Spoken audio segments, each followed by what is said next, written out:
Magluluto ako ng fried chicken. Minarinate ko muna sa toyo, calamansi, black pepper, and bay leaf. Then, use air fryer. Cook it 30 minutes. Side by side siya. 1 degree Celsius. Yan.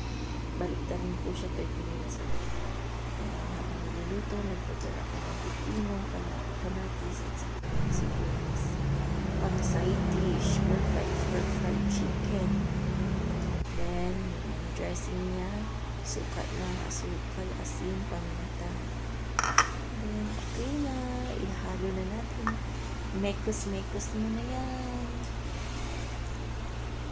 Perfect for dinner. Masarap talaga ng pang side dish ito. Lalo pa dry yung main dish mo.